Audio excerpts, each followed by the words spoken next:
وعلیکم السلام ورحمۃ اللہ۔ اصل میں اس میں بس وہ اس لیے ظاہر کے الفاظ سے ایسا محسوس ہوتا ہے، لیکن حقیقت یہ نہیں، حقیقت وہی ہے جو ڈسکس ہو چکی ہے اور کلیئر ہے۔ وہ یہ یہاں جو واقعہ چل رہا ہے نا، اس میں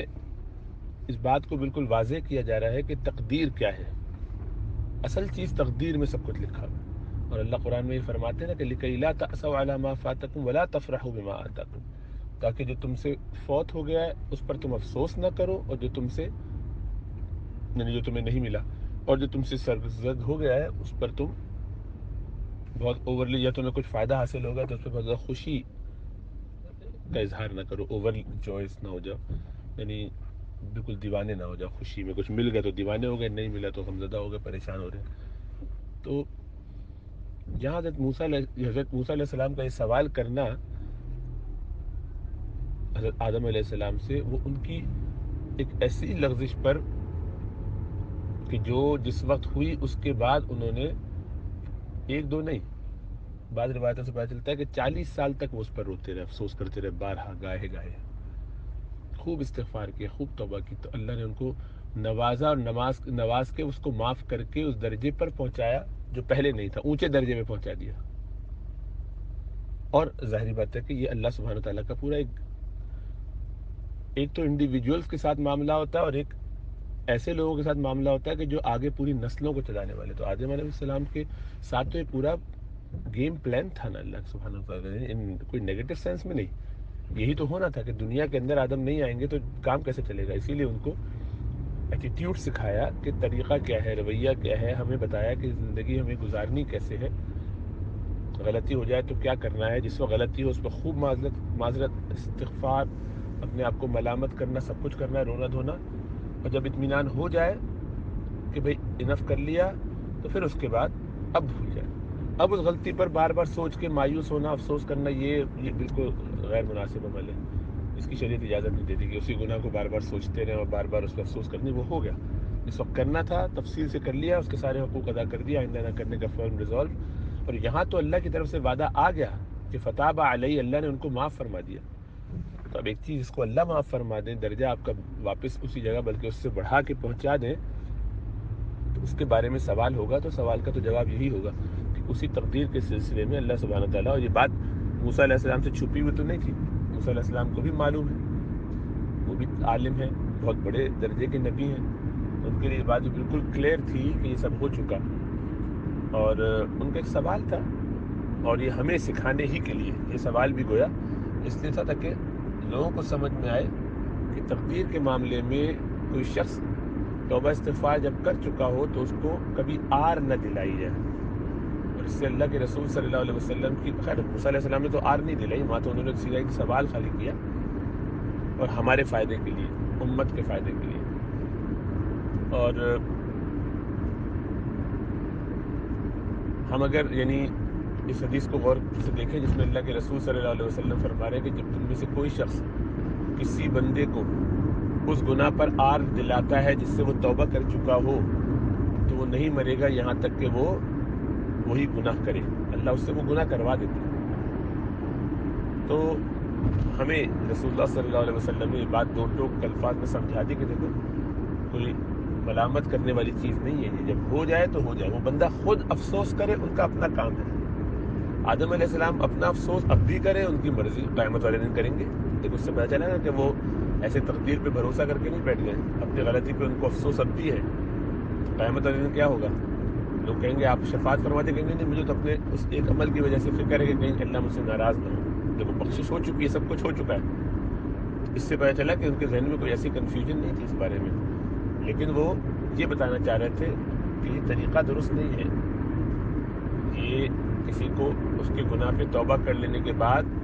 کوشچن کرنے کی ہم اجازت نہیں، دوسرا کوشچن نہیں کرے گا۔ امتی کے لیے تو ٹھیک ہے کہ وہ یعنی ایسا کر سکتا ہے، نبی ایسا کر نہیں سکتا، موسیٰ علیہ السلام نے نہیں کیا ایسا، لیکن بعد میں اگر اس کا جواب ایسے نہ دیا جاتا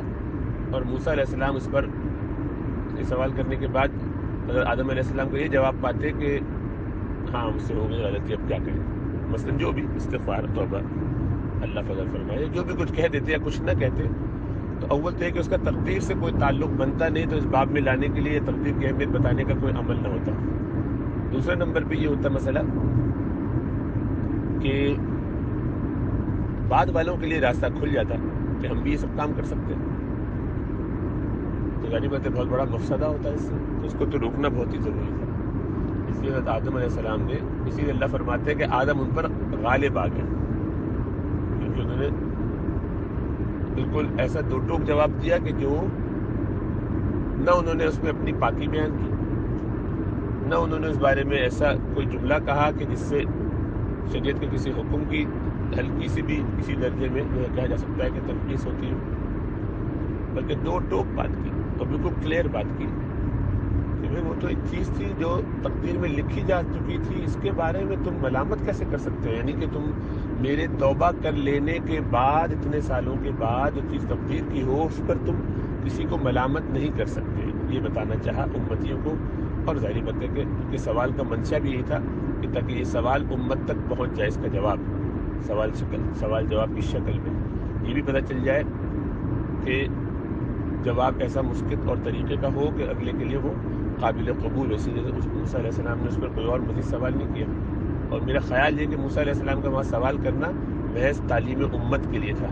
بعد والوں کو اس سے تعلیم ہو جائے۔ اور یہ واقعہ اسی لیے چونکہ بہت اہم تھا، اس لیے رسول اللہ صلی اللہ علیہ وسلم کو باقاعدہ یہ امت کو اپنے بتانے کا جذبہ پیدا ہوا کہ سب کچھ سمجھ میں آئے کہ دیکھو کسی کو آر نہیں دلانی ہے کسی غلطی پر جو اس سے توبہ کر چکا ہو، خاص طور سے تو اپنی ذات میں کسی گناہ پر نادم ہونا اور ہونا چاہیے، ہوتے رہنا چاہیے،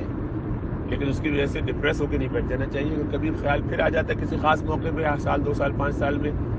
خاص دنوں میں توبہ استغفار کر رہے تھے، لیلۃ القدر میں تھے، اب یاد آ گیا گناہ تو دوبارہ معافی مانگی، ختم۔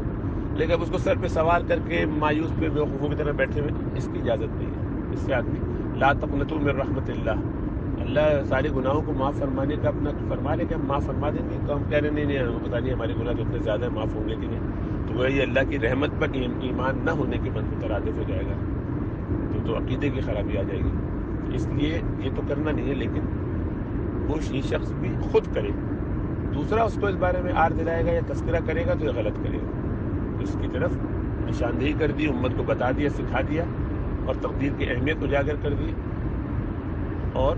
اسی طریقے سے ہمارے لیے ظاہری بات ہے اس میں بڑا سبق ہو گیا، ورنہ تو کام کی چیز نہ ہوتی، وہ اگر سمپل سے جواب دے دیتے کہ ہاں بس ہو گیا، یعنی جو بھی جواب آپ کے ذہن میں آ رہا ہے وہ دے دیتے، تو جواب سے کوئی فائدہ نہ ہوتا، نہ اس کا تقدیر سے کوئی تعلق بنتا، نہ اس کا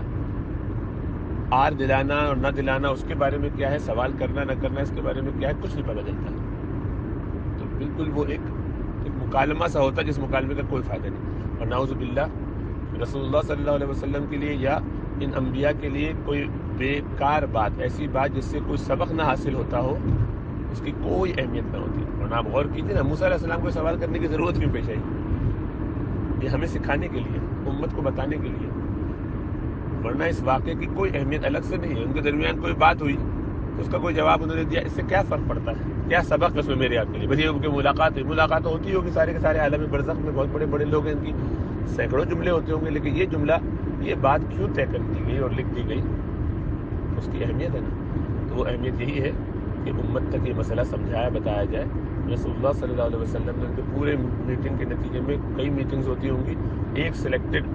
ہمارے لیے ایپیسوڈ کو پیش کیا تاکہ ہمیں سمجھ میں آئے کہ ہم کس طرح زندگی گزاریں، کیا ہمارے انداز ہوں، کیا ہمارے طریقے ہوں۔